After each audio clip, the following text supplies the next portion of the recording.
श्री स्वामी समर्थ सर्वांना. स्वामी चरित्र सारामृतातील अध्याय 11वा कथासार.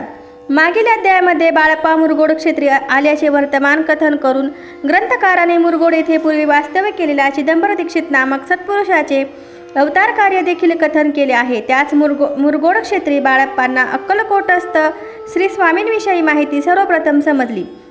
मात्र तेथील ब्राह्मणांनी बाळप्पांना अक्कलकोट येथे जाण्याआधी गाणगापुरास जाण्याचा सल्ला दिला. म्हणून बाळप्पा मुरगोड येथून गाणगापूर ग्रामी दाखल झाले. गाणगापूर येथे मनोकामना धरून अनेक भक्तजन येत असत.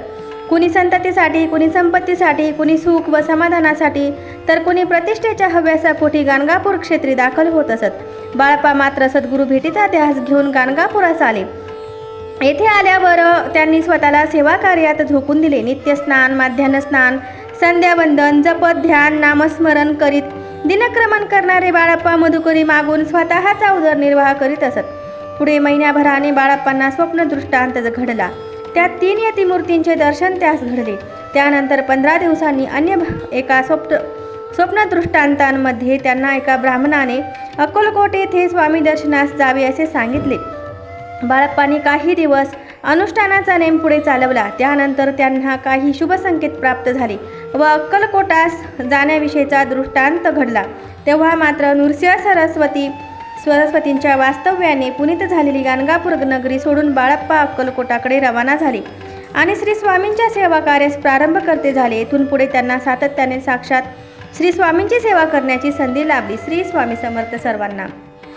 11व्या अध्यायाची फलश्रुती अशी आहे की सद्गुरूंविषयी प्रेमभाव वाढतो, हातून अपार गुरुसेवा घडते. श्री स्वामी समर्थ. अध्याय 12वा कथासार. बाळप्पा अक्कलकोटास पोहोचले तेव्हा श्री स्वामी खास बागेत होते. दर्शनार्थींची बरीच गर्दी झाली होती. अशा गर्दीत आपल्याला श्री स्वामी दर्शन कसे घडले या विवंचनेत असलेले बाळप्पा खडीसाखरेचा प्रसाद घेऊन भक्तांच्या गर्दीत घुसले आणि यथावकाश श्री स्वामींपाशी पोहोचले. श्री स्वामींचे अजानुबाहू दर्शन घडताच बाळप्पाच्या मनात भक्तिप्रेमाचा उमाळा दाटून आला. त्यावेळी जमिनीवर निजलेल्या श्री स्वामींनी एक अलौकिक लीला केली. ते उठले व एकाएकी सभोवतालच्या झाडांना प्रेमाने आलिंगन देऊ लागले. या कृतीद्वारे त्यांनी जणू आपला बाळप्पाविषयीचा लोभ प्रकट केला. श्री स्वामी दर्शन घेऊन बाळप्पा धन्य झाले. अक्कलकोट मुक्कामी असताना बाळप्पांनी नित्यनेमपूर्वक अनुष्ठान व षटकर्माचे आचरण ठेवणे सुरू ठेवले. मधुकरी मागून ते उदरनिर्वाह करीत आणि उर्वरित वेळेत परमेश्वराचे चिंतन करीत. त्यावेळी श्री स्वामींची सेवा म्हणावी तितक्या योग्य प्रकारे होत नसे. सेवेकऱ्यांचे आपापसात भांडणे होत असत. म्हणून बाळप्पांना सुंदराबाईंनी श्री स्वामींच्या सेवेकऱ्यांमध्ये सामील करून घेतले.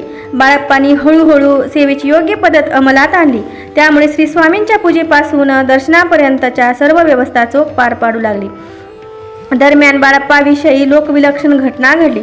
काही वर्षांपूर्वी त्यांच्यावर झालेल्या विषप्रयोगातून ते श्री स्वामी कृपेने आश्चर्यकारकरित्या बचावले. त्यांची श्री स्वामींविषयीची भक्ती व श्री स्वामींचे बाळप्पाविषयीचे वाढते प्रेम पाहून मठातील मंडळी बाळप्पांचा द्वेष करू लागली. मात्र त्यातून बाळप्पा कसे तावून सुलाखून बाहेर निघाले आणि श्री स्वामींचे कृपापात्र झाले याविषयीचा कथा भाग या अध्यायात आलेला आहे. श्री स्वामी समर्थ सर्वांना. 12व्या अध्यायाची फलश्रुती अशी आहे की श्री गुरुचरणांची सेवा करण्याचे भाग्य आपल्याला प्राप्त होते.